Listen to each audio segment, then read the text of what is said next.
We're recording. Pharoah Russell, thank you so much for joining us here on the Brixton Blog. Always a pleasure to see you. You are, of course, a drummer and now a singer-songwriter and a composer. It seems to me that you have been not only a creative force, but also a friendly face, a source of positive energy on the Brixton music scene for as long as I can remember. Am I right in saying that you grew up in Brixton? Yeah, how you doing, Dave? Anyway, we've had a little chat before this, but say hi. Thank you for the interview, by the way. Yeah, I grew up in Brixton from the age of 1. I was born in India, and we somehow got to England with my parents. Yeah, so from the age of 1, I've been in Brixton on Stockwell Park Estate, basically. So it was a very particular upbringing, a very council estate upbringing, and to be in my life where I'm at now, I'm very, very blessed and very happy. Even though I'm still in another part of Brixton and part of some of the scenes. You know, Brixton's huge. There's lots of things going on. I'm not part of every community project going on there, but I'm part of some good things, and I'm still around. Yeah, you certainly are.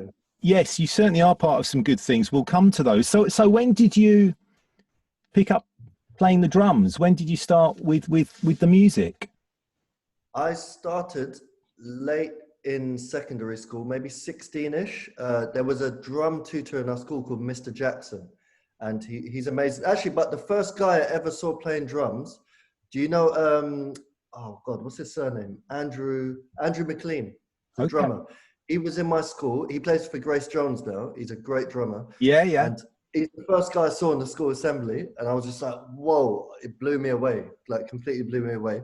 And since that point, I've been more focused into drums. I used to play djembe before with, do you know Henri Galbi? I used to do his classes. Yes, fantastic. In the Planet Gallery in Brixton. And then, I started around 16, 17. And then it was a good thing I started. It got me out of a lot of trouble, like music does, like sports do, you know. So I was in quite a lot of trouble before that point in my school. I went to Stockwell Park School, which was a bad school, and I was a very bad pupil. So that music just got me into a different world. That's all I can say. Instead of like the bravado around the estate mentality. Yeah. You know? Which I had. I think you speak for many of us. It's I think many musicians feel that in one way or another, music has saved them. I hear a lot of jazz influences in your playing. Did you then listen to a lot of jazzers? Tell us who were your key influences. The way I got into jazz, I don't really play much jazz anymore, but I've got a deep love for jazz music. Yeah, and how I got into jazz. Firstly, my mum and dad I grew up in reggae and hip hop, and then my mum and dad got into. Do you know Monty Alexander? And yes, great Jamaican pianist, guitar. Yeah, they got the reggae influence, but they have the jazz influence as well. So that was the first jazzy stuff I heard, and I was like, oh, this is really. I was listening to that from a young age. Yeah. And then my mum's friend, his name was Wesley. It was like an uncle. He used to take us to Ronnie Scott's from like the age of 16 onwards, or maybe a bit younger. And I saw Elvin Jones playing there, jazz drummer. Wow. From very young, from quite, I would say actually earlier, 14, 13. Yeah, I was going to Ronnie Scott's quite a lot. And I got to meet Elvin Jones, stuff like that. Joe Zawinul, I saw. Amazing. Oh man, I saw so many people. I can't even remember, to be honest, but I saw like lots of like Roy Ayers, obviously, like people like that. Yeah. And that was how I got into jazz. And then Coltrane, obviously. Coltrane, I went crazy. I had a Coltrane period. And at one point I was only listening to jazz, and I would say I was quite close-minded, to be honest. I was very like with jazz. But sometimes in certain styles of music, you need to be like that. You need to be like that to make progress. Yeah, absolutely. Yeah. But then I got out of jazz. Go ahead, sorry. Yeah, well, I was going to say precisely the same thing, that subsequently you started to play with all sorts of different and very fantastic, in my opinion, artists including Emiliana Torini, the great Icelandic singer, the Noisettes, Kokoroko more recently, Armantar, Essay and Voodoo People. Where are you at the moment? I mean, perhaps you should introduce us to your new project, Ruby Pharaoh. Tell us about that. So that is a project that came up in the lockdown. I was in Nepal last year when the first lockdown began. I was there for 3.5 months. My mum is from Nepal, so I was there with family. Right. And my friend Ruby, she's a singer. We were just talking, and we never thought about doing music together, really. But then I was like, oh, I've been writing some music in Nepal, and I sent her a backing track. She wrote some stuff on it. I was like, oh, that's pretty cool. And then we ended up writing maybe 10, 12 tracks. So this is the third release we're going to do. So that's with Ruby Barker. The singer is called Ruby Barker. That's right. Absolutely fantastic. Yeah, fantastic singer. You've sent me an advanced copy of the single Rift. Yeah. Now, tell me about this single. This single, well, it just started as a backing track. We've never written in the same room together, me and Ruby. It's literally, I've written some music, I would send her, she would write some ideas, I would edit some stuff back and forth. So we've never been in the same room writing music. I sent her this track, and it wasn't as it is now, and she sent me this melody, but with no lyrics. So I was like, okay. And for some reason, I started writing these lyrics, and it just happened to be about my sister, who suffers with schizophrenia. Basically, for many years now. She's been suffering, I would say, nearly a good 15 years now. So she never had mental health problems growing up, at least that we knew of. And then she had a massive breakdown, and these lyrics are about that, I would say.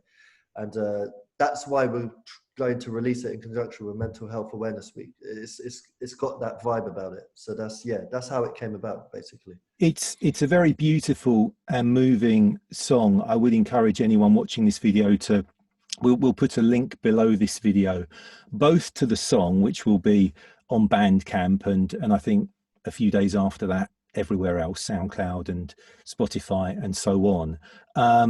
But we'll also make sure that there is a link with more information about Mental Health Awareness Week. It runs from the 10th to the 16th of this month. How does your sister feel about this song? I mean, have you spoken with her about this? Yes, but the thing about my sister, she lives her own life. There's many, without going into details, there's many unfortunate habits she has. So, me releasing a song about mental health and, predominantly about her, it doesn't compute with her too much. Do you get what I mean? It's not, she doesn't think about it like that. She's just like, oh, that's cool. It's quite blasé almost. Good, but you have her blessing at least to yes, I think for sure. I think it's wonderful that you have joined a number of musicians who have recently raised the topic of mental health. It's such an important topic, isn't it? Particularly at the moment, particularly after all these months of lockdown. So I think it's fantastic that you've done that. Yeah, it's a tricky thing. I wouldn't say I'm like an advocate for mental health, because there are many people who are doing great things in that arena. But I do like talking about it a lot for some reason. It's just because we all have our own sense of what mental health is, and we all don't want to go over the edge. We want to keep our habits and our lives contained and together enough. Do you get what I mean? So no one wants to lose their good mental health, basically. So it's something I'm very aware of, especially as my sister has this. This has schizophrenia, so I'm very into talking about it. But I wouldn't say there are people out there who are doing much like greater things. So of course, respect to them. Sure thing. And let me reiterate that there will be a link beneath this video with more information about Mental Health Awareness Week, including where people can access advice and support and so on if they have been affected by these issues. I wish you all the best with the single, and indeed with the Ruby Pharoah project and everything else that you're up to at the moment and in the coming months. Do you think there'll be any opportunities to see you live, Pharoah? I'm sure there will be, but of now, I don't have any dates in my diary. Tricky, isn't it? It's a strange thing, the whole lockdown, just so you know, because I wanted to take a break from live playing for a while because I was doing it so much and for so many years. So the lockdown has been an opportunity for me to take that break. So I feel good and I feel quite renewed, and hopefully there'll be some gigs, but I've kind of gone off that scene a little, I would say. So at some point there will be some gigs. I don't have any Sure. right now in my diary, so Sure which thing. I'm not bothered about, weirdly. Okay. Okay. At the moment, I mean, I know I'm going to want to play again, Yeah. but good. Well, Good to get it back. one way or another, I look forward to seeing you out and about in Brixton. And for the time being, yes, I hope that people listen to this wonderful single release, and I wish you all the best with it. Thanks again for speaking. Thank you very much, Dave. Appreciate that. Nice one, Have a mate. good one, yeah? I'll see you in a bit.